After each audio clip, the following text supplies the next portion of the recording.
El Buda dijo: somos lo que pensamos. Todo lo que somos surge con nuestros pensamientos. Con nuestros pensamientos hacemos el mundo. Los místicos plenamente realizados expresan inequívocamente que nuestro estado de conciencia habitual no solo está muy lejos de ser óptimo, sino que es nebuloso e ilusorio. Ellos afirman que lo sepamos o no, estamos prisioneros de nuestra propia mente, total e inconscientemente atrapados por un continuo diálogo interior fantástico que crea una deformación ilusoria, capaz de consumir totalmente toda percepción o realidad, samsara o maya. Este estado pasa inadvertido hasta que empezamos a indagar en nuestra mente y a cuestionar nuestra percepción. Se dice entonces que la persona normal está dormida o soñando. Cuando este sueño es especialmente doloroso e inquietante, se convierte en pesadilla y es reconocido como psicopatología. Pero dado que la mayor parte de nosotros soñamos, el verdadero estado de la situación pasa inadvertido. Pero cuando el individuo se desidentifica de manera permanente de este sueño, se dice que ha despertado. Desde la perspectiva del místico, se puede definir a la psicosis como el estar atrapado en o atado a cualquier estado de conciencia, ya que cada uno de ellos por sí solo es limitado y relativamente real.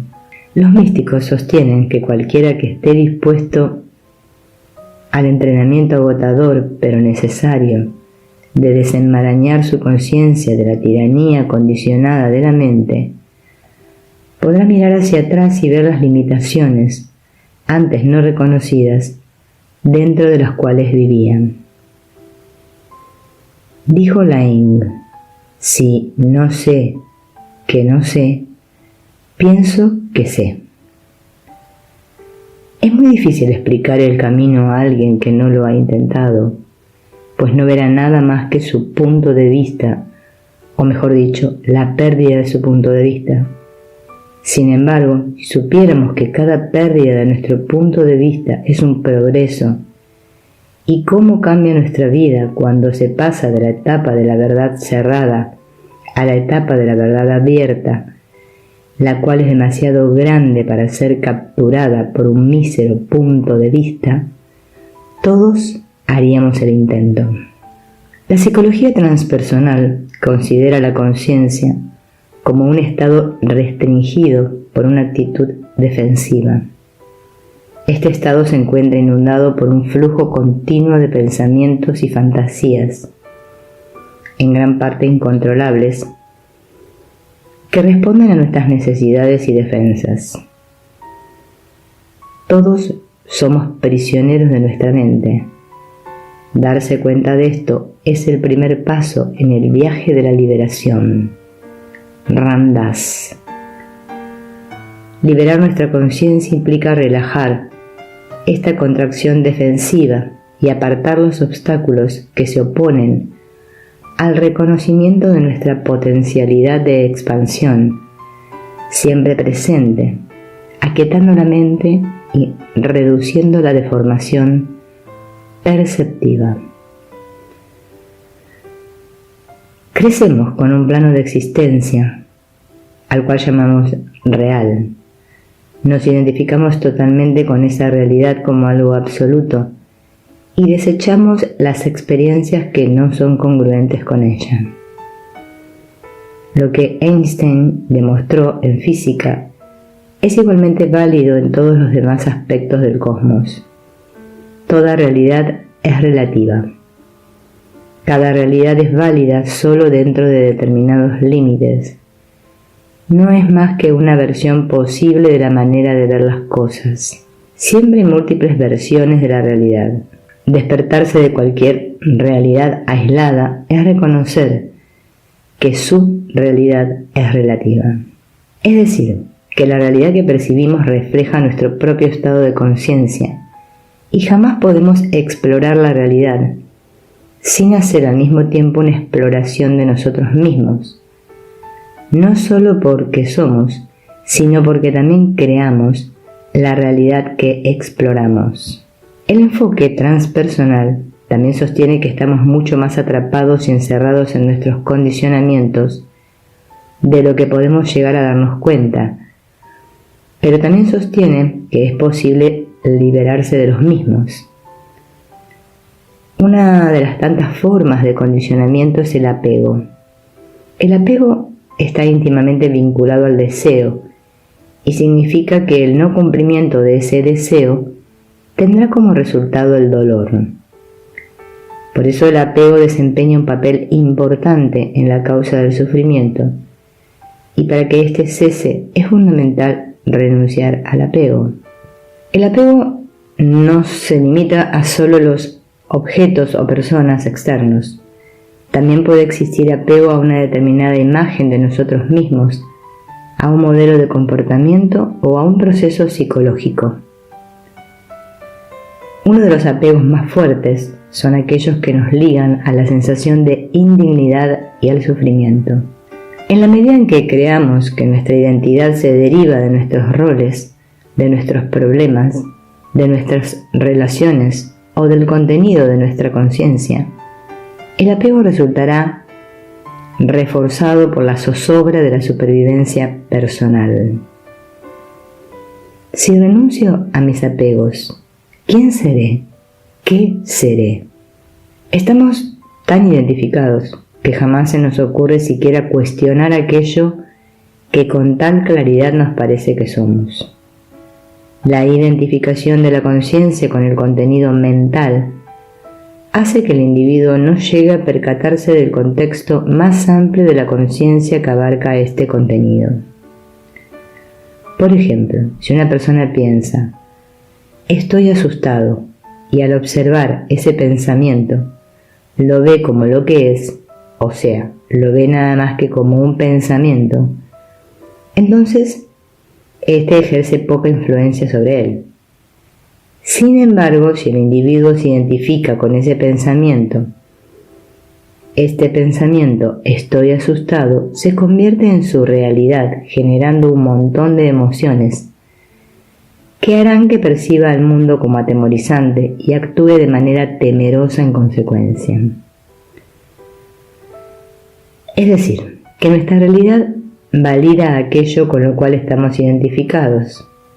A la persona identificada con la idea estoy asustado, le parece que todo demuestra la realidad y la validez de su miedo. La identificación hace que la persona no se percate del hecho de que su percepción emana de la idea estoy asustado, porque esta idea no es algo que se pueda ver, sino más bien aquello a partir de lo cual se ve y se interpreta todo lo demás. La conciencia queda así restringida a considerar el mundo desde una única perspectiva que se autovalida. Estamos dominados por todo aquello con lo cual nuestro ser se identifica. Solo podemos dominar y controlar todo aquello de lo cual nos desidentificamos. Las creencias nos limitan y toda creencia es adoptada como una estrategia defensiva para sobrevivir. Basándonos en que nuestra mente está llena de ideas con las cuales nos identificamos sin saberlo, se hace obvio que nuestro estado habitual de conciencia sea de una hipnosis, por lo tanto pensamos que somos esos ideales con los cuales nos identificamos. Es decir, que los pensamientos de los cuales todavía no nos hemos desidentificado crean nuestro estado de conciencia, nuestra identidad, nuestra realidad. Sostenemos el mundo con nuestro diálogo interno. La tarea de despertar puede considerarse, pues, como una desidentificación progresiva respecto del contenido mental en general y de los pensamientos en particular. Esto se evidencia en prácticas como la meditación interiorizadora, en la que se observa el contenido de la mente, despojándose así de capas y capas de identificación. Como ya no existe ninguna identificación exclusiva con nada, queda trascendida la dicotomía yo, no yo, y la persona se autovivencia a la vez como nada y como todo. Al estar identificada al mismo tiempo con ningún sitio y con todos los sitios, en ninguna parte y en todas partes, su vivencia es la de haber trascendido el espacio y la ubicación. Una trascendencia similar se da con el tiempo. La mente está en un fluir constante, no se identifica con el cambio, y de esto surge una vivencia de estar fuera del tiempo o de trascenderlo. Esto se vivencia como eternidad.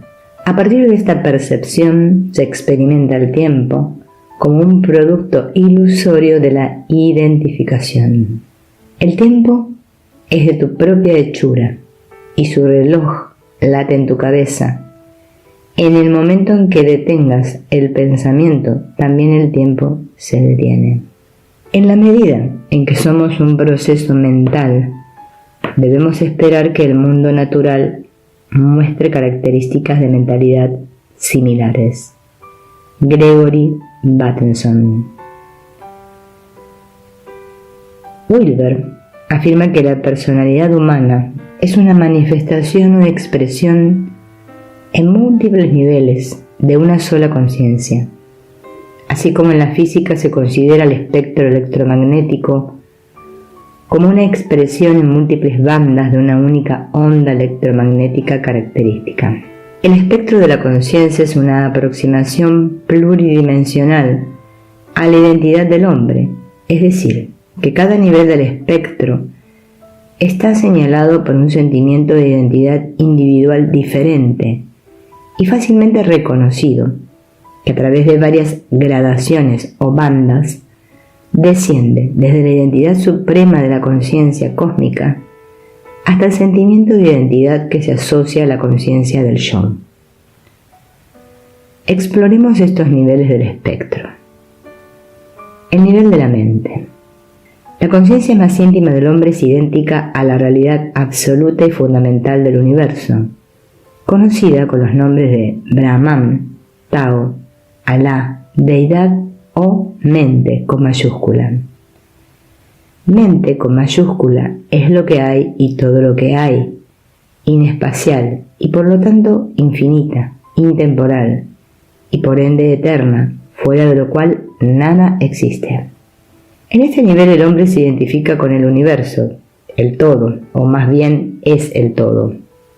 Este nivel no es un estado anormal de la conciencia, ni siquiera un estado alterado, sino más bien que es el único estado real de la conciencia, ya que todos los otros son esencialmente ilusorios.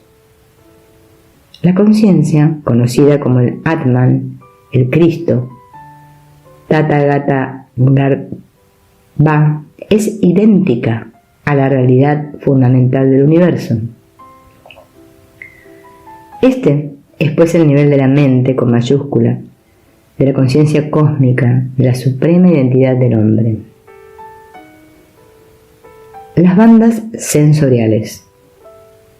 Estas bandas representan la zona del espectro que es supraindividual, donde el hombre no es consciente de su identidad con el todo, y sin embargo su identidad no está tampoco confinada en los límites del organismo individual. Estas son las bandas en las que se dan los arquetipos. En el budismo se las denomina Mahayana, que significa depositario de la conciencia supraindividual, y en el hinduismo se las llama Karana, Sarira o cuerpo causal. El nivel existencial. En este nivel el hombre se identifica con la totalidad de su organismo psicofísico, tal como existe en el espacio y en el tiempo. En este nivel se encuentra firmemente trazada la línea entre el sí mismo y el otro, el organismo y el medio. En este nivel, es en el que empiezan a desarrollarse los procesos de pensamiento racionales y la voluntad personal. Este nivel está influenciado por las bandas sensoriales, los arquetipos que colorean y moldean profundamente el sentido de la existencia. En este nivel el hombre, a través de sus filtros, deja pasar algunas cosas y otras no. Por eso cada uno de nosotros percibe el mundo de una manera diferente según sus filtros. El nivel del ego. En este nivel, el hombre ya no se siente totalmente identificado con su organismo psicosomático. Se identifica con una representación o imagen mental más o menos precisa de su organismo total. Se identifica con su ego, con su imagen de sí mismo. Su organismo total queda así escindido en una psique desencarnada, el espíritu del mecanismo y un soma, pobre hermano asno. Escisión en la cual el hombre se identifica directamente con la psique, la mente, el ego. Siente que existe en su cuerpo y no como su cuerpo. Se identifica casi exclusivamente con una imagen mental de la totalidad del organismo psicofísico del hombre y por ende en él predominan los procesos intelectuales y simbólicos. Los budistas llaman a este nivel el intelecto. Los hindúes se refieren a él como el nivel del yo escindido y por tanto atrapado en el cuerpo físico. En este nivel el hombre puede separar diversos aspectos de su psique, identificarse con ellos. Esto sería lo que él reconoce como su persona y esconder otros aspectos, los cuales quedan relegados a la sombra. El nivel de la sombra. Si es cierto que el nivel de la mente es la única realidad, ¿cómo es que parece que existieran los demás niveles? La psicología perenne aporta la respuesta de Maya. Maya es cualquier experiencia o vivencia constituida por el dualismo. Maya es toda experiencia que está constituida por la división entre sujeto y objeto, entre el sí mismo y lo que no lo es. Todo dualismo es ilusorio. El hecho de dividir el mundo entre el que mira y lo mirado introduce una división solo aparente y no real, dado que el mundo sigue siendo indistinto de sí mismo. Es decir, el dualismo es ilusorio porque parece que existiera, pero sigue estando vacío de realidad. Puesto que los diversos niveles de conciencia son producto de Maya o el dualismo, deben existir solo de manera ilusoria, mientras que la realidad de cada nivel sigue siendo siempre la mente, con mayúscula. Tan pronto como el hombre se identifica con su organismo, se crea el problema de la vida frente a la muerte. La creación del dualismo de la vida frente a la muerte es simultáneamente la creación del tiempo, pues en la intemporalidad de la mente eterna no hay nacimiento ni muerte, comienzo ni fin, pasado ni futuro. Al separar el nacimiento de la muerte, el hombre separa el pasado del futuro y por consiguiente se ve expulsado de la hora intemporal y arrojado al tiempo histórico. Por eso se ve a sí mismo como que existe como un organismo en el espacio y en el tiempo. Y esto provoca una aterrorizada huida ante la muerte, y de esa misma huida de la muerte resulta la creación de una imagen idealizada de sí mismo, que es el ego, pues el ego, al estar compuesto de símbolos fijos y estables, parece prometer al hombre algo que su simple carne no le asegura: la evasión perdurable de la muerte, encarnada en imágenes estáticas. Al escapar de la muerte, el hombre huye de su cuerpo mutable y se identifica con la idea aparentemente imperecedera de sí mismo. Por eso su imagen se desplaza de su organismo físico total a la representación mental que él tiene de su organismo, con lo que se crea el siguiente nivel del ego: el hombre identificado con una imagen simbólica de sí mismo, que se contrapone a su cuerpo mortal. En el intento de hacer aceptable su imagen de sí mismo, crea el nivel del espectro llamado persona o máscara, proyectando al mismo tiempo fuera de sí los aspectos no deseados, la sombra. Todos estos niveles del espectro existen, pero de una manera ilusoria, semejante a las imágenes que se ven sobre una pantalla de cine. Son irreales como hecho, pero existen como meras figuras. No es fácil explicar por qué cierto tipo de acontecimientos de nuestra infancia tienen sobre nosotros un efecto tan poderoso y traumático que ejerce una influencia durante muchos años de nuestra vida. También las experiencias perinatales, el trauma de nacimiento, puede provocar en las personas una sensación continua de que hagan lo que hagan en su vida, no podrán evitar lo inevitable. El tener que dejar este mundo desnudos de todo lo que hayan acumulado y logrado, a lo cual han estado emocionalmente apegados.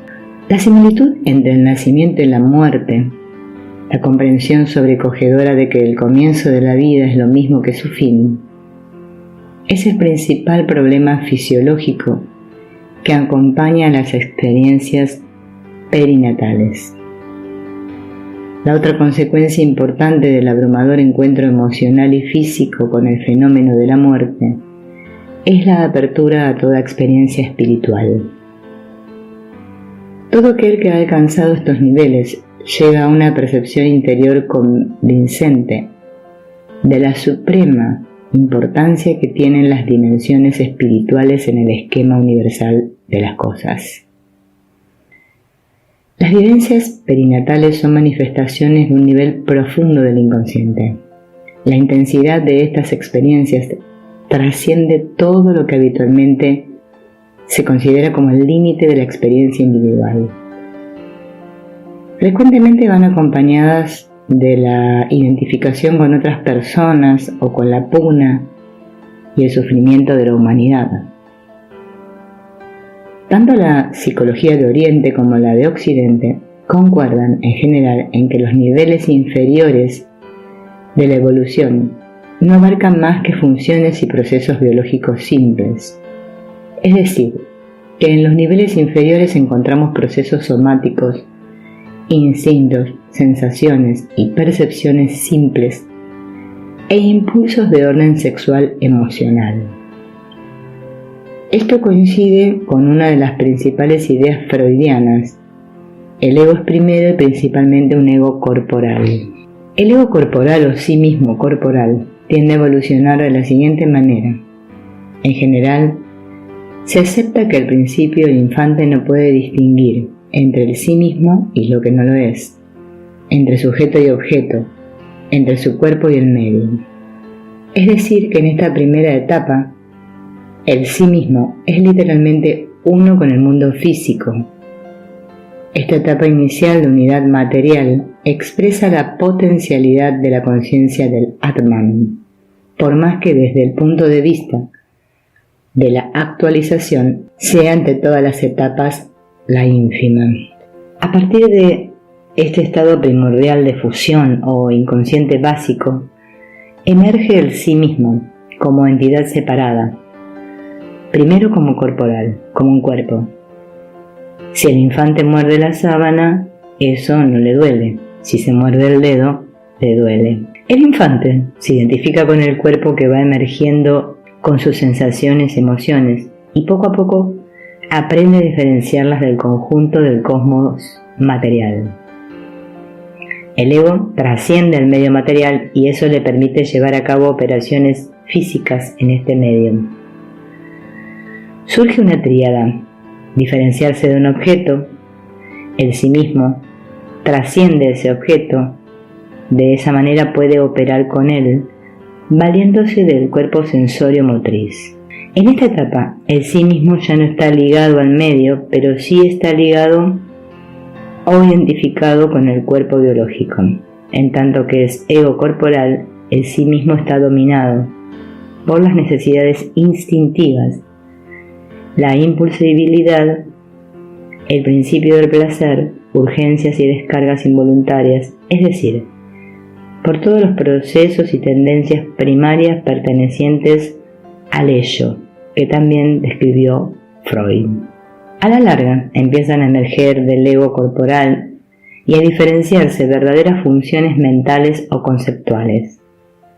A medida que el lenguaje evoluciona, el niño se va introduciendo en el lenguaje de los símbolos, ideas y conceptos, y se va elevando gradualmente por encima de las fluctuaciones del ego corporal, simple, instintivo, impulsivo e inmediato. A medida que, con ayuda del lenguaje, va emergiendo y diferenciándose del cuerpo, el sí mismo mental trasciende el cuerpo y puede operar sobre él, valiéndose de sus propias estructuras mentales. Esto permite al mismo tiempo la sublimación de las energías sexuales y emocionales del cuerpo en actividades más sutiles, complejas y evolucionadas. Llegado el momento de la adolescencia, empieza a producirse otra diferenciación extraordinaria. En lo esencial, el sí mismo empieza simplemente a diferenciarse del proceso representativo del pensamiento, y en cuanto empieza a diferenciarse así de él, es capaz, hasta cierto punto, de trascenderlo y por consiguiente de operar con él. En estas etapas superiores, este proceso se va intensificando, pero el mecanismo general parece ya bastante claro. La conciencia, o el sí mismo, está comenzando a trascender la mentalidad del ego verbal. Empieza a hacerse transverbal. La conciencia se integra con todos los niveles superiores. A partir del sexto chakra, la conciencia empieza a hacerse transpersonal. Se vuelve ahora transverbal y transpersonal, comenzando a entrar en lo que se llama la esfera sutil. Podemos diferenciar dos aspectos de la esfera sutil: lo sutil inferior y lo sutil superior. Lo sutil inferior es el tercer ojo, del cual se dice que incluye y domina tanto los acontecimientos astrales como los psíquicos. Aquí la conciencia, al diferenciarse más de la mente y del cuerpo, es capaz de trascender las capacidades normales de la mente-cuerpo y por consiguiente de operar sobre el mundo y el organismo. Lo sutil superior comienza en el séptimo chakra y se extiende por 7 niveles más, de un grado de trascendencia, diferenciación e integración extraordinariamente elevados. Este es el ámbito de la gran intuición e inspiración. Aquí la conciencia va diferenciándose totalmente de la mente ordinaria y del sí mismo ordinario. Se da cuenta de que es Dios, pero no un Dios como un otro, separado del cosmos, de los humanos y de la totalidad de la creación, sino más bien de que es Dios como culminación arquetípica de la propia conciencia. Quien se conoce a sí mismo, conoce a Dios. A medida que continúa el proceso de trascendencia e integración, se van revelando unidades de orden cada vez más elevado, que conducen finalmente a la unidad misma. Más allá de lo sutil superior, se encuentra la región causal. Esta región se divide en causal inferior y causal superior. La causal inferior se revela en un estado de conciencia que representa el pináculo de la conciencia divina. Todas las manifestaciones precedentes del ámbito sutil son reconocidas como modificaciones de la conciencia misma, de modo que uno llega a ser todo aquello que anteriormente se le aparecía como visiones objetivas, luces, sonidos, colores, etc. Uno se disuelve con la deidad, en tanto que deidad, en esa deidad que desde el comienzo ha sido nuestro propio sí mismo o arquetipo supremo. Más allá de este punto en lo causal superior, hay una trascendencia tan radical de todas las formas que ya ni siquiera es necesario que éstas aparezcan o surjan en la conciencia. Es la trascendencia total y absoluta de la conciencia sin forma, el ser ilimitado. Lo que testimonia y lo testimoniado no son más que una y la misma cosa. El centro de sí mismo es Dios, y el centro de Dios es la ausencia de forma. El centro de la ausencia de forma no es diferente del vacío. El vacío no es diferente de la forma. Llegado a ese punto, lo extraordinario y lo ordinario, lo sobrenatural y lo mundano, son exactamente una y la misma cosa. Este es también el estado de Sahaja Samadhi, el estado de Turiya, la unidad fundamental en la cual todas las cosas y sucesos al tiempo que se mantienen perfectamente separados y distintos, no son más que uno. Por ende, este no se trata de un estado aparte de los otros estados, no se trata de un estado alterado, no se trata de un estado especial, sino más bien de ser tal, de todos los estados, del agua que asume la forma de todas y cada una de las olas de la experiencia, que es toda la experiencia. No se puede ver porque es todo lo que se ve, no se puede oír porque es la audición misma, no se puede recordar porque es y nada más. Cada vez que uno recuerda una estructura profunda de un orden superior, la estructura del orden inferior queda incluida en ella. Es decir, que en cada momento de la evolución, lo que es la totalidad de un nivel se convierte en una mera parte de la totalidad de orden superior del nivel siguiente. Exactamente de la misma manera, podemos decir que en cada momento de la evolución o del recuerdo, un modo del sí mismo, se convierte en un mero componente del sí mismo superior. Esto se puede enunciar de varias maneras, una de las cuales nos dice algo muy importante del desarrollo, la evolución y la trascendencia. 1. Lo que era identificación se convierte en desapego. 2. Lo que es contexto se convierte en contenido, es decir, que el contexto del conocimiento y la experiencia de un nivel se reducen a ser simplemente el contenido de la experiencia del siguiente. 3. Lo que es fondo se convierte en figura, con lo cual se libera un fondo de orden superior. 4. Lo que es objetivo llega a ser objetivo, hasta que ambos términos dejan de tener sentido. Lo que es condición se convierte en elemento, por ejemplo, la mente, que es la condición a priori de la experiencia del yo, se convierte en un mero elemento de la experiencia en los ámbitos de orden superior. Tipos de procesos inconscientes. Freud descubrió que gran parte del ego es en sí mismo inconsciente. Localizó en el ego el origen de la represión, porque consideraba que la resistencia de los pacientes se encontraba en sus egos. La represión se origina en alguna parte del ego. Lo que reprime al ello sombra es algún aspecto del ego. Pero después Freud descubrió que esa parte del ego no estaba reprimida, llegando a la conclusión de que la parte no reprimida del ego era la parte represora. A esa parte la llamó superyo. Esa parte era inconsciente, no estaba reprimida, pero era represora. La represión es parte de ese superyo y se lleva a cabo por mediación del ego, en obediencia a sus órdenes. Hay porciones de ambos, del ego y del superyo, que son inconscientes pero no reprimidas. El individuo utiliza como mecanismo de defensa la exclusión de todas aquellas percepciones y experiencias con el fin de no sentirse abrumado tanto por su medio externo como interno. Deja fuera o corrige cualquier aspecto de sí mismo y del mundo que le parezca amenazador.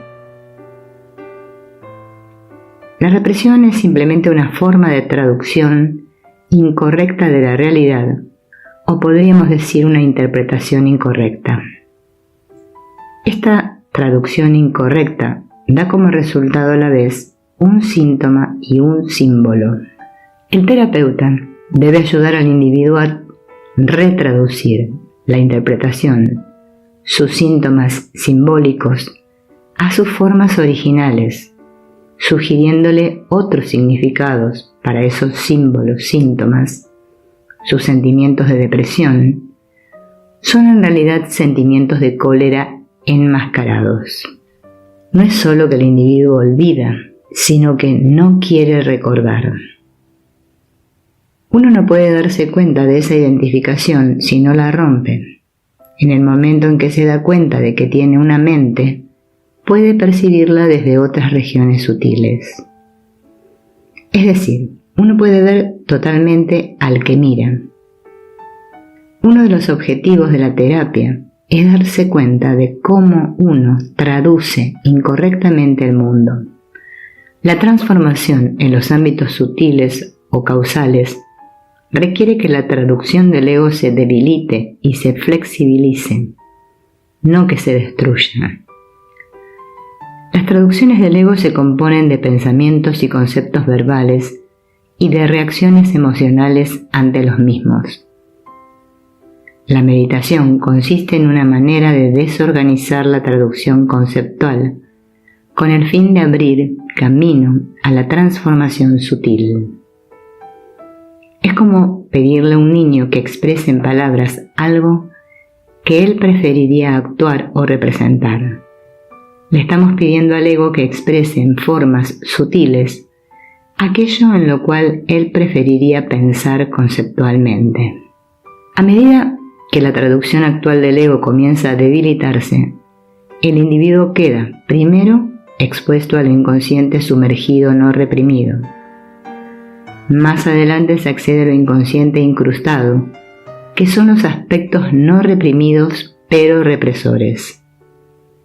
A medida que el aspecto represor se afloja, el inconsciente reprimido, sumergido, empieza a emerger y el individuo se ve enfrentado a su sombra.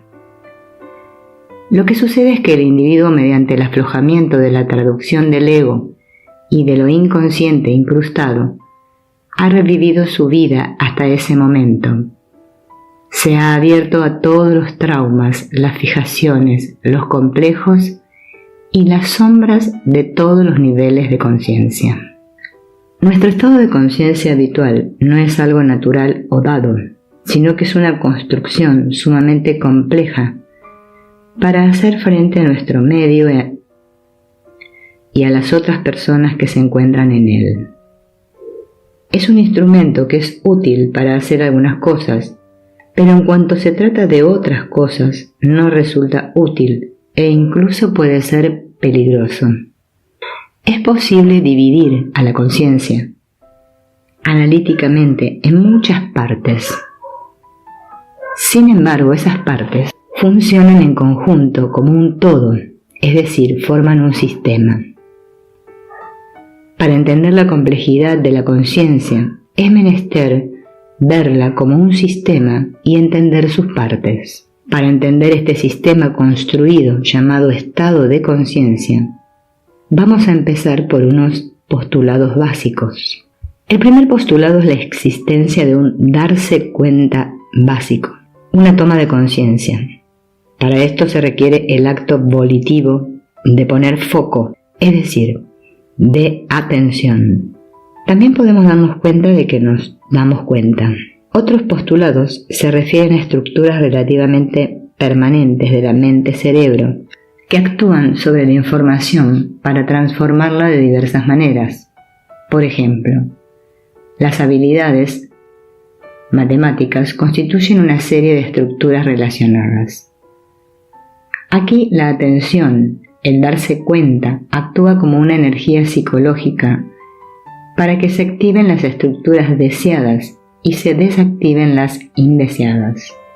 ¿Cuáles son las características de una salud mental óptima? Entre ellas están: 1. El reconocimiento de que uno es responsable de y fuente de su propia experiencia, vivencia y sensación de bienestar. 2.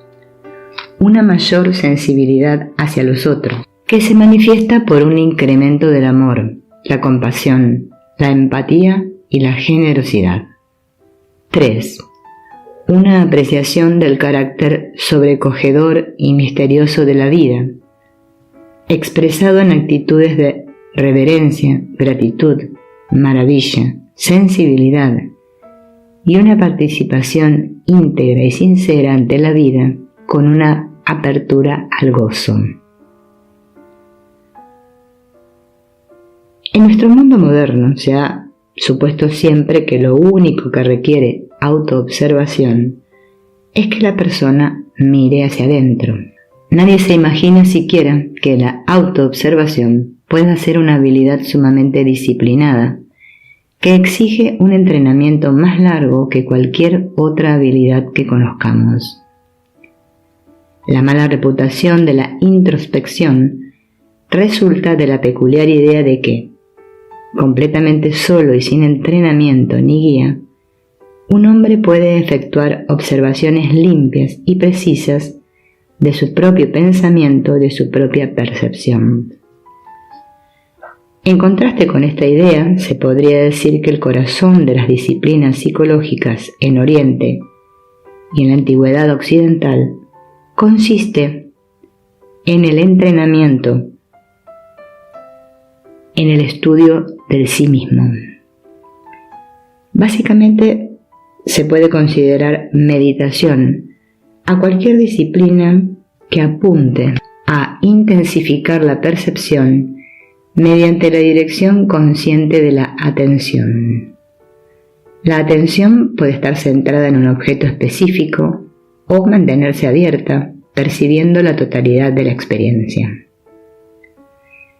La variedad de técnicas específicas es amplia. En algunas prácticas el sujeto se limita a sentarse y procura mantenerse consciente del fluir constante de las vivencias. Otras requieren que se fije la atención en objetos específicos como la respiración, sensaciones, sonidos o imágenes visuales. En otras se generan y vivencian emociones específicas, tales como el amor o la compasión. El comienzo de la meditación puede ser difícil. El solo hecho de permanecer sentado e inmóvil durante media hora puede resultar arduo al comienzo, y mantener una práctica intensiva durante un periodo de días puede suponer una exigencia fuerte y en ocasiones desconcertante. Los conflictos psicológicos no resueltos tienden a emerger tan pronto como la atención se vuelve hacia adentro, y no tarda en ponerse de manifiesto la naturaleza agitada e inquieta de la mente no entrenada. Brotes intensos de excitación y emoción pueden alternarse con una paz y un júbilo profundo. Incluso unas pocas horas de práctica intensiva pueden demostrar fácilmente que nuestros niveles habituales de percatación y percepción están toscamente insensibilizados y deformados y que escapan de nuestro control voluntario. Es más, rápidamente se advierte que nuestro grado habitual de control voluntario de los procesos psicológicos es mucho menor de lo que habitualmente se supone. Lo sorprendente es que podamos vivir toda la vida sin reconocer que continuamente estos procesos perceptivos controlan, crean y deforman tanto nuestra realidad como nuestras ideas de qué y quiénes somos. La mayoría de las personas que lo han intentado estarán probablemente de acuerdo en que el entrenamiento de la mente y el intento de someterla a control voluntario constituyen una de las tareas más difíciles que pueda emprender una persona. Los logros obtenidos mediante la práctica de la meditación suelen ser más bien sutiles al comienzo. Un aumento de la calma, la sensibilidad, la receptividad, la empatía, la interiorización y la claridad se cuentan entre las cualidades que pueden ser tempranamente vivenciadas como resultado de una práctica regular. Los antiguos supuestos sobre el propio ser y el del mundo se esfuman gradualmente y empiezan a aparecer perspectivas más amplias y más afinadas. Sin embargo, estos beneficios inmediatos no son más que anticipos de lo que es potencialmente un proceso de transformación profunda, ya que cuando se practican intensamente, las disciplinas de la meditación conducen de forma casi invariable al ámbito transpersonal de la experiencia. Los practicantes adelantados hablan de estados de conciencia, niveles de sensibilidad y claridad perceptiva, y grados de interiorización, calma, júbilo y amor que exceden con mucho de lo que la mayoría de las personas experimentan en la vida diaria. Puede producirse una secuencia progresiva de estados alterados de conciencia, capaces de conducir, en última instancia, al cambio de conciencia radical y permanente que se conoce como iluminación o liberación. Entonces, el meditador es capaz de penetrar profundamente en la psique, de observar el fluir de los procesos psicológicos y los estados mentales, de ver a través de las deformaciones perceptivas y de descubrir la quietud y la sabiduría ocultas y subyacentes en la agitación superficial. Como dijo Plotino, debemos cerrar los ojos e invocar una nueva manera de ver, una condición de vigilia de la que todos somos legítimos herederos, aunque sean pocos los que se valen de ella. Tienes muchas constelaciones de pensamientos, cada una de las cuales configura una identidad sexual, social, cultural, educacional, económica, intelectual, histórica, filosófica y espiritual, entre otras. Una u otra de estas identidades se hace cargo de la situación en la medida en que ésta lo exige, y por lo general tú te pierdes en la identidad que en un momento dado domina tus pensamientos. En el momento en que alguien es madre, padre, estudiante o amante, lo demás se pierde. Si vas a ver una buena película, te dejas llevar por el argumento, y cuando las luces de la sala se encienden una vez terminado el film, te sientes ligeramente desorientado y necesitas un tiempo para poder volver a ser la persona que está sentada en la butaca. Pero si la película no es buena y no te cautiva, entonces oyes el ruido de los que comen caramelos, atiendes a la calidad técnica de la obra y percibes a la gente que hay en la sala. Tu mente no se decide a sumergirse en la película. La calma que la meditación aporta a tu vida es como retraerte de la película. La película es tu vida y tu trama es melodramática. Llegaré a la iluminación, me casaré, tendré hijos, me compraré un coche nuevo. Tales son las líneas argumentales. Otra forma de entender el espacio al cual nos acerca la meditación es pensar en los sueños. Tal vez nunca hayas tenido la experiencia de despertarte de un sueño dentro de un sueño, pero todas las mañanas cuando te despiertas de un sueño ¿a qué? ¿A la realidad? O quizás a otro sueño. La palabra sueño tiene una sugerencia de irrealidad. Una forma más elegante de decirlo es que te despiertas de una realidad relativa a otra. Crecemos en un plano de la existencia, al cual llamamos real. Nos identificamos totalmente con esa realidad, considerándola absoluta, y las experiencias o vivencias que no son congruentes con ellas, la descartamos, tachándolas de sueños, alucinaciones, insanía o fantasía. Lo que Einstein demostró en la física es igualmente válido para todos los demás aspectos del cosmos. Toda realidad es relativa. Cada realidad es verdadera solo dentro de determinados límites y no es más que una de las posibles versiones de cómo son las cosas. Siempre hay múltiples versiones de la realidad.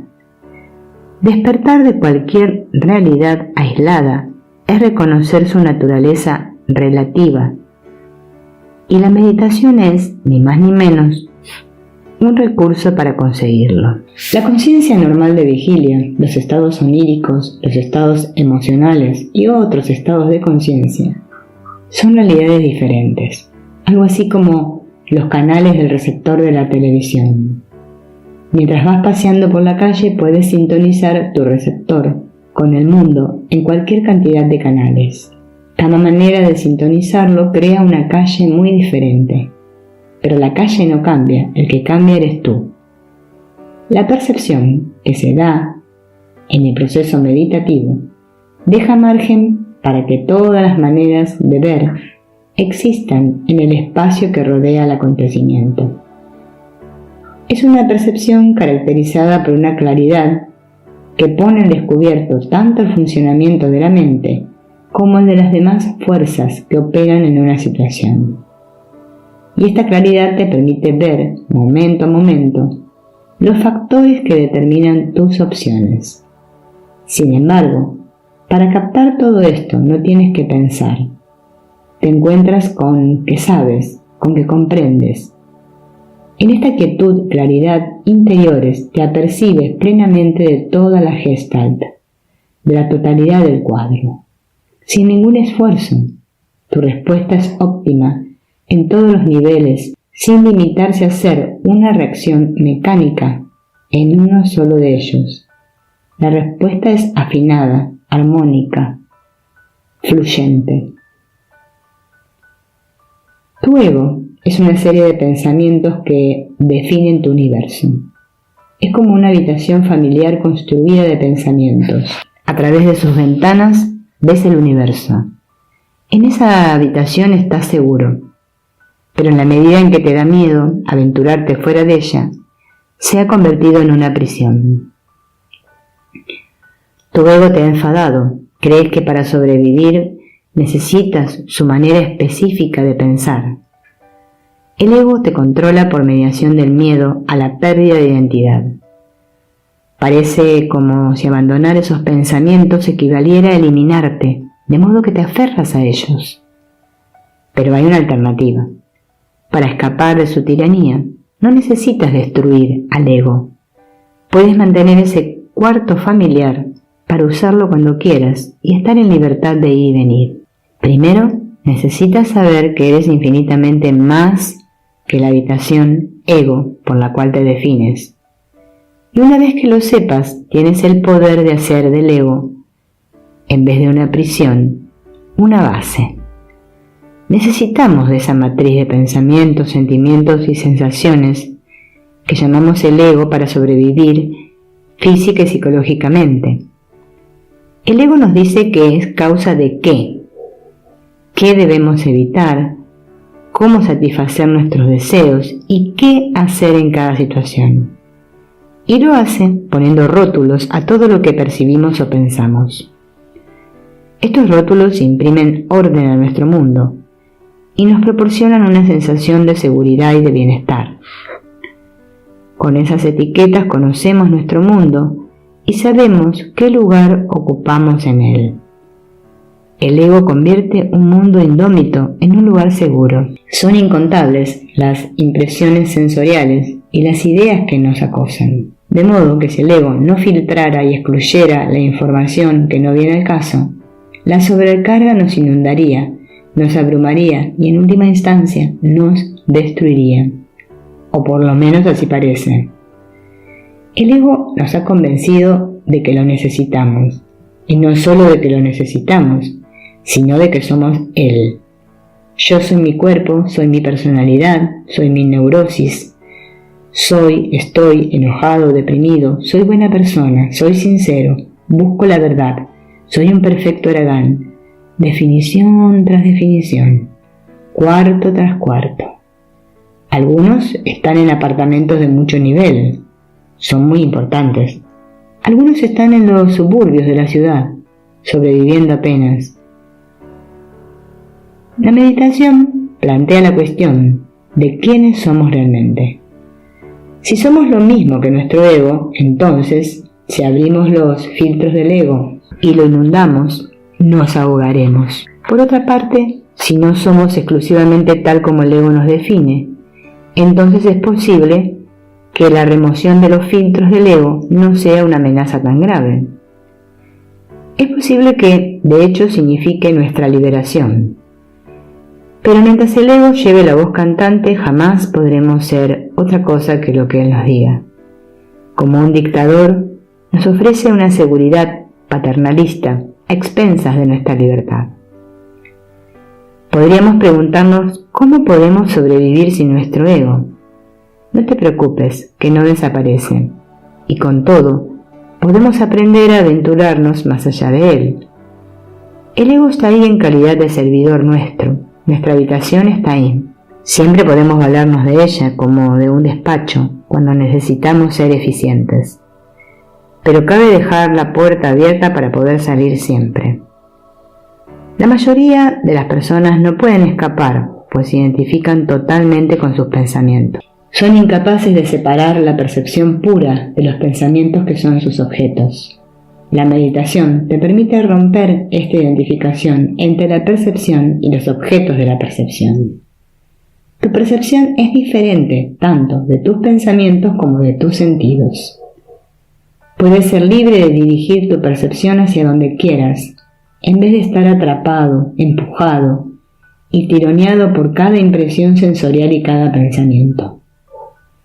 La meditación deja en libertad tu percepción. La senda que conduce a la libertad pasa por el desapego de los viejos hábitos del ego. Lentamente llegarás a una integración nueva y más profunda de tus experiencias en una estructura del universo más evolucionada. Es decir, que fluirás más allá de los límites de tu ego hasta que en última instancia te fundas con el universo. En ese momento habrás trascendido el ego. Hasta entonces tendrás que romper viejas estructuras, construir otras más amplias, irrumpir también a través de ellas y construir otras aún más amplias. Hasta el final mismo del ascenso de la montaña de la liberación, persiste un sufrimiento sutilísimo, pues sigue habiendo un individuo, hombre o mujer, que se identifica con su condición de entidad separada. Todavía hay apego, todavía queda un último vínculo por romper. En el momento de trepar el pico más alto o de recorrer la más estrecha de las cornisas, el escalador debe renunciar a todo, incluso a la conciencia de sí mismo, para convertirse en el perfecto instrumento de la escalada. Y en los momentos finales de esta, trasciende incluso la identidad de escalador. Como dijo Cristo, en verdad hay que morir y nacer de nuevo. Después de haber llegado a la cumbre, después de pasar por la transformación total del ser, después de haberse liberado del miedo, la duda, la confusión y el estar pendiente de sí mismo, queda todavía un paso por dar para completar ese viaje. El regreso hacia abajo, al valle, al mundo de lo cotidiano. Y el que regresa ya no es el que había empezado a escalar.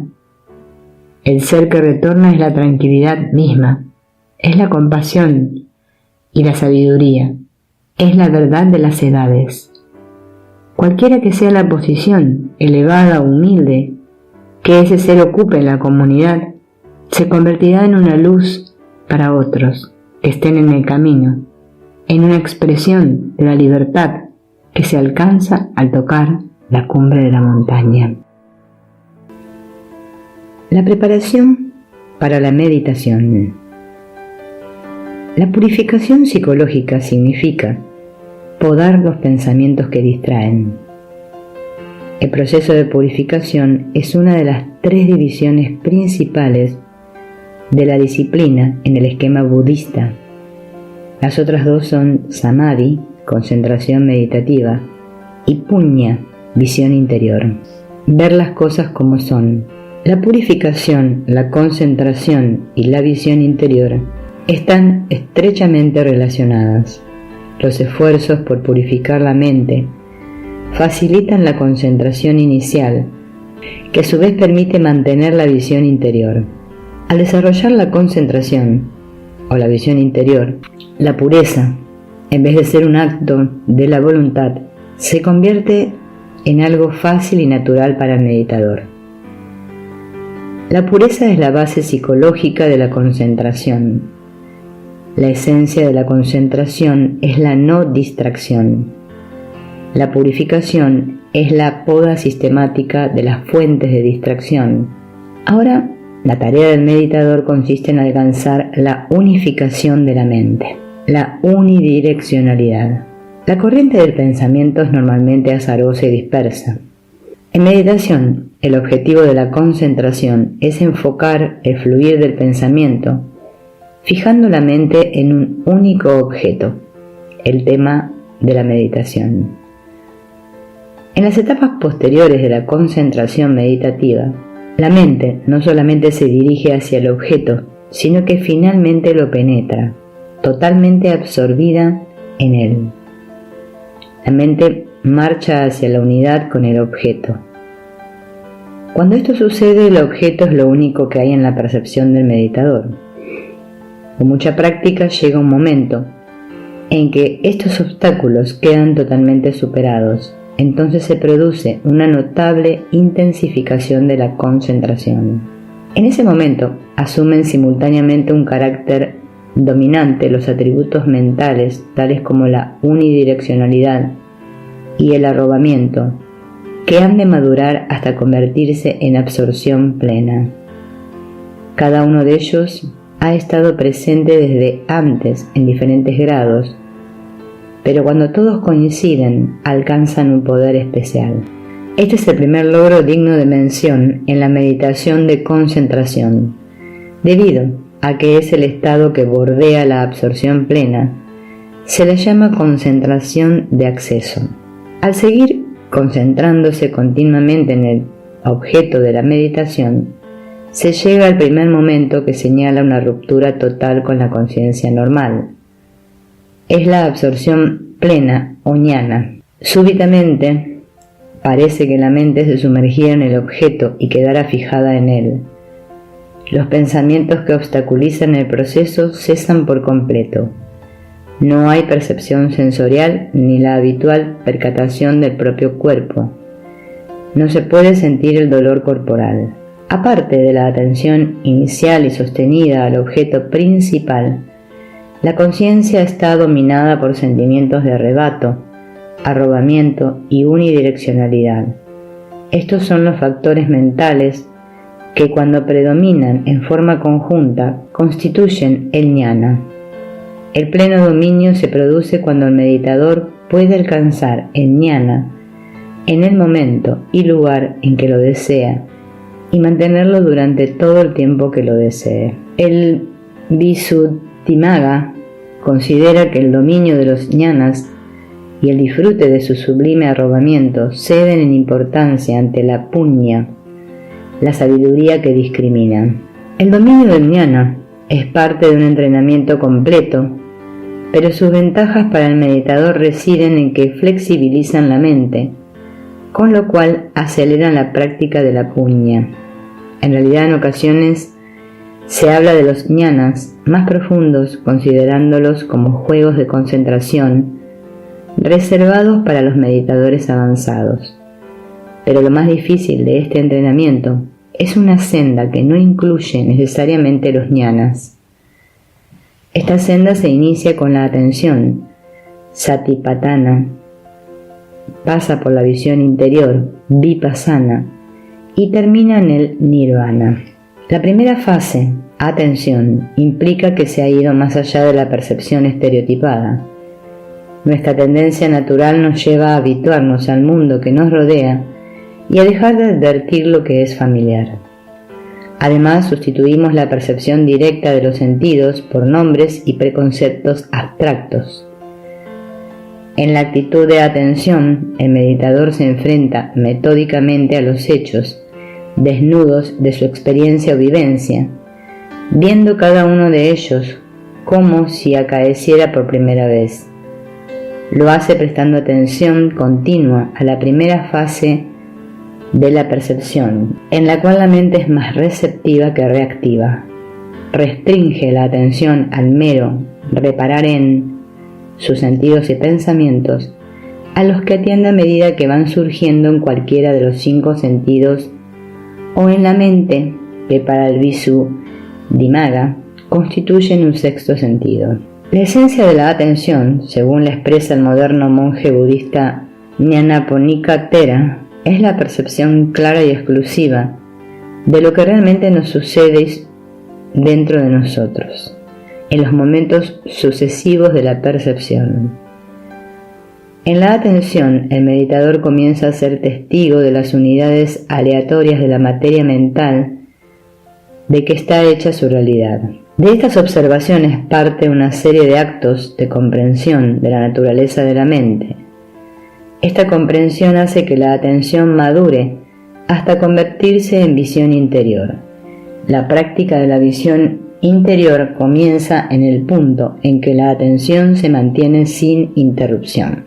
En la meditación de visión interior, vipassana, la percepción se fija en un objeto de manera tal que la mente que contempla y su objeto surgen juntos en una sucesión interrumpida. Este punto señala el comienzo de una cadena de visiones interiores en que la mente se conoce a sí misma, que terminan en el estado nirvánico. Lo primero que se comprende en la visión interior es que los fenómenos contemplados son distintos de la mente que los contempla. Dentro de la mente, la facultad, en virtud de la cual la mente es testigo de sus propias operaciones, es diferente de las operaciones de las cuales es testigo. El meditador sabe que la percepción es distinta del objeto que escoge, pero este conocimiento no se da en el nivel verbal tal como aquí se expresa. Más bien, el meditador alcanza esta comprensión y cada una de las que le siguen en su experiencia o vivencia directa. Es posible que no tenga palabras para expresar lo que comprende, entiende, pero no puede necesariamente enunciar ese entendimiento. Si continúa su práctica de la visión interior después de haberse dado cuenta de la naturaleza separada de la percepción y sus objetos, el meditador puede llegar a una clara comprensión de que estos procesos duales carecen de ser o de ego. Ve que tanto la una como los otros surgen como efectos de sus respectivas causas y no como resultado de la dirección de agente individual ninguno. Cada momento de percepción se da de acuerdo con su propia naturaleza e independientemente de nuestra voluntad. El mediador llega a la certeza de que en la mente no hay donde pueda detectarse ninguna entidad perdurable. Tal es la experiencia directa de la doctrina budista de Anatta, literalmente negación del ser o ego, que expresa que en los fenómenos no hay nada equiparable a una personalidad interior, incluyéndonos a nosotros mismos. El meditador ve su vida pasada y futura como un simple proceso condicionado de causa-efecto. Ya no duda de si el yo existe realmente, sabe que yo soy es un concepto erróneo. Al seguir practicando la visión interior, el meditador descubre que la mente, que en él es testigo y sus objetos, vienen y van a una frecuencia que excede los límites de su conocimiento. Ve que todo su campo de percepción se encuentra en un fluir continuo y se da cuenta de que el mundo de su realidad se renueva a cada momento mental en una cadena interminable. Con esta comprensión alcanza el conocimiento de la verdad de la impermanencia en Pali, Anicca, en las profundidades de su ser. Cuando el meditador se da cuenta de que su realidad privada está vacía de ser y de ego, y de que es siempre cambiante, se ve llevado a un estado de desapego respecto del mundo de su experiencia. A partir de la perspectiva de este desapego, las cualidades de impermanencia e impersonalidad de su mente lo llevan a ver que esta es una fuente de sufrimiento. En Pali, dukkha. La psicoterapia transpersonal. Si nuestra ciencia de la salud mental ha de llegar a ser más efectiva, los psicoterapeutas tendrán que equilibrar su conocimiento de las técnicas y conceptos psicológicos con una disposición contemplativa. La psicoterapia transpersonal, tal como la definen los psicoterapeutas, cuya práctica clínica incluye este tipo de trabajo, es el aspecto de la terapia que trasciende los objetivos del ego y conecta lo psicológico con la práctica espiritual. Tradicionalmente la terapia occidental se ha preocupado sobre todo por la psicodinámica, la modificación del comportamiento y el crecimiento personal. Se ha ignorado que una personalidad bien adaptada es sana y se ha ignorado mayormente todo aspecto del ser que trascienda la personalidad.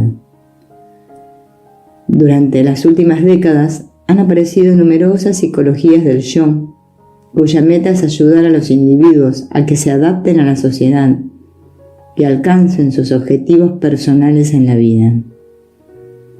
Además, las orientaciones existencialistas y humanísticas han asignado un lugar central a la búsqueda de significado y a la indagación de la identidad individual.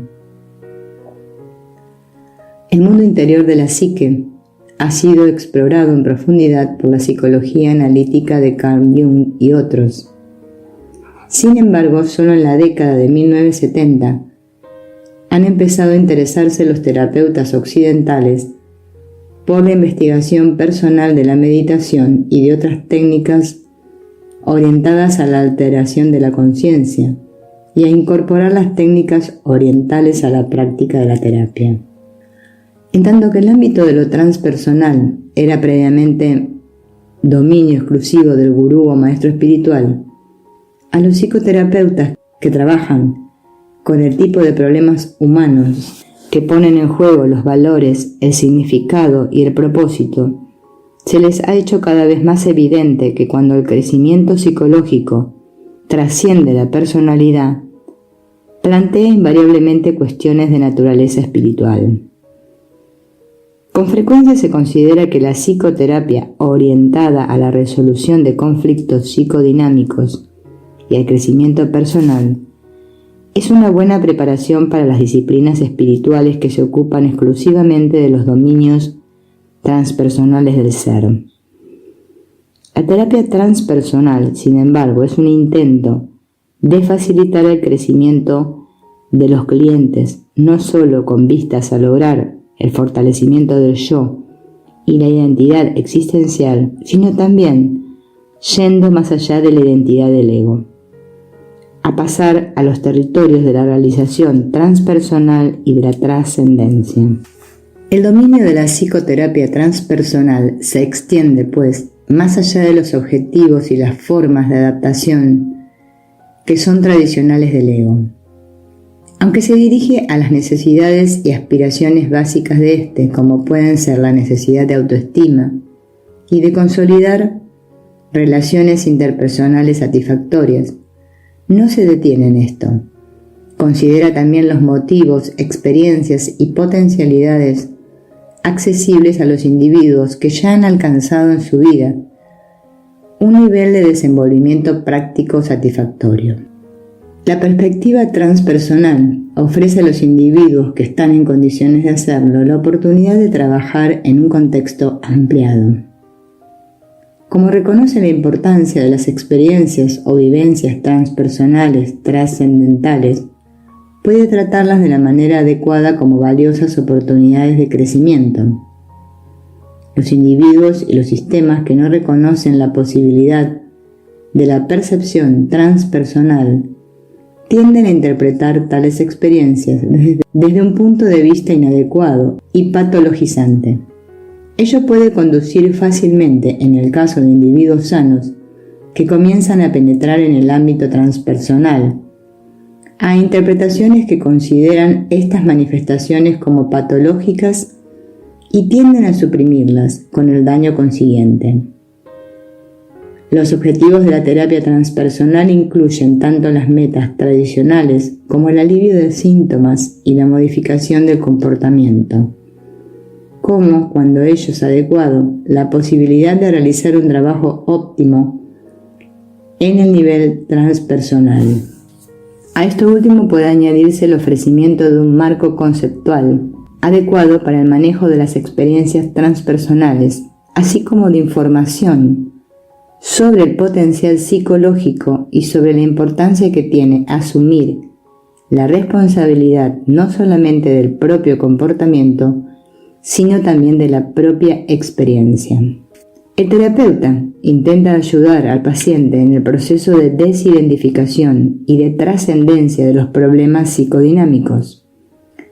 Así el terapeuta puede explicar al paciente la posibilidad de valerse de toda la experiencia vital como parte del aprendizaje, karma yoga, informarle de las potencialidades de los estados alterados y de las limitaciones y peligros de aferrarse a modelos y expectativas fijos.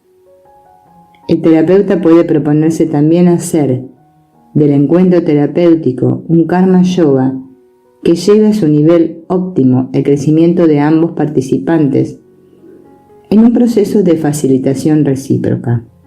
A su vez, estos objetivos facilitan el de capacitar al cliente para que obtenga la percepción de la tiranía del conocimiento. Las técnicas terapéuticas transpersonales incluyen, para trabajar con la conciencia, tanto las técnicas orientales como las occidentales. A las técnicas más convencionales se pueden agregar diversas formas de meditación y yoga. El principal objeto de estos elementos no es tanto el cambio de la experiencia per se, como la alteración de la relación del individuo con su experiencia, incrementando una percepción atenta, unida, a cierta disposición a dejar que la experiencia sea como es.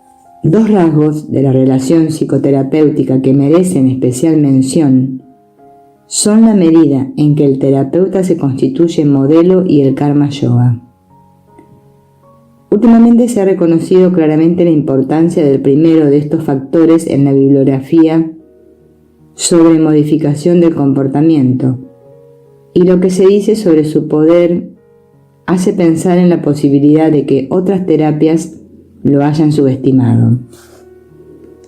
Como quizás servir de modelo sea un procedimiento terapéutico universal, aunque usado a veces sin total conciencia, lo que lo distingue es, más que el proceso mismo, el modelo del terapeuta. Para la orientación transpersonal, esto se vincula estrechamente al concepto de karma yoga, que es el yoga del servicio y de la colaboración con otros mediante las obras. Son varios los medios por los cuales el terapeuta transforma el proceso en un karma yoga. Lo primero, y quizá lo más importante, es simplemente la intención de hacerlo. Junto con ella se da la intención de mantenerse en todo momento tan alerta y meditativamente atento como sea posible. En algunas técnicas tradicionales se presenta al terapeuta como lo que se llama un modelo competente, que domina plenamente lo que intenta enseñar. Sin embargo, el terapeuta transpersonal, sea hombre o mujer, puede compartir, cuando ello es apropiado, sus propias cuestiones sin resolver e intentar ser todo lo transparente que sea posible. Con ello, el terapeuta karma yógico combina el modelo competente con la variedad llamada de aprendizaje, y lo interesante es que estudios sobre diversos tipos de modelos han demostrado que con frecuencia el modelo de aprendizaje es más eficaz que el modelo de competencia. El hecho de servir de modelo incrementa en alto grado la reciprocidad entre terapeuta y paciente, porque ambos comparten una intención terapéutica orientada hacia el crecimiento, están jerárquicamente menos distanciados y funcionan recíprocamente como maestros. La postura transpersonal puede incluir los objetivos tradicionales al tiempo que incorpora otros, derivados del modelo transpersonal de la conciencia, que incluyen una percepción o conciencia crecientes y que pueden incluir vivencias de estados alterados, con el objetivo final de alcanzar un estado verdaderamente superior. Se puede, por ejemplo, trabajar la percepción y la concentración, como en la meditación, haciendo que el individuo aprenda más a observar el contenido mental que a intentar cambiarlo. El aforismo adecuado podría ser: obsérvalo todo sin hacer nada, tal como observó Peirce. La percepción per se, en y por sí misma, puede ser curativa. Además de observar el contenido mental, el individuo intenta también desidentificarse de él, un proceso que explora una cuestión más fundamental, que no solo plantea quién soy, sino también qué soy. Por ejemplo, a un paciente que se presentara a un terapeuta tradicional quejándose de que se siente inadecuado, incapaz, inferior, etc., se le consideraría como una persona que tiene baja autoestima, un yo débil o atribuciones negativas, según cuál fuera la disciplina particular del terapeuta. Si trabajara con un enfoque psicodinámico, es posible que intentara determinar el origen de estas ideas, mientras que con una técnica conductista intentaría modificarlas directamente mediante el cambio ambiental, el reforzamiento diferencial o tácticas cognitivas. Sea cual fuere la técnica, de hecho, el objetivo sería modificar lo que el cliente cree y la vivencia que tiene del tipo de persona que es. En cambio, un terapeuta transpersonal podría usar estas técnicas, pero reconocería también que el problema representa un ejemplo de identificación con ideas y emociones negativas. Además, este problema sería considerado como un solo ejemplo de los muchos tipos de identificación en que el cliente se encuentra inconscientemente enredado. El rasgo distintivo de esta identificación en particular sería, simplemente, que está causando un malestar de dimensiones clínicas. Así pues, el terapeuta transpersonal decidiera trabajar con una técnica meditativa, iniciaría un entrenamiento de la percepción, cuya meta es la desidentificación de todo pensamiento, la cual daría como resultado no solamente que el paciente tuviera una creencia diferente sobre el tipo de persona que es, sino que se alterase algo mucho más fundamental, la percepción de lo que él o ella es. La amplitud relativa con que se emplearán las técnicas tradicionales y no tradicionales variará individualmente con cada paciente. Sin embargo, los objetivos de la meditación y de las técnicas transpersonales trascienden los de la psicoterapia occidental tradicional. Por ejemplo, el modelo transpersonal sugiere que la identificación con el ego es ilusoria, solo un sueño. En Occidente, donde se toma por realidad esta ilusión, el terapeuta puede ayudar a evitar que el sueño se convierta en pesadilla.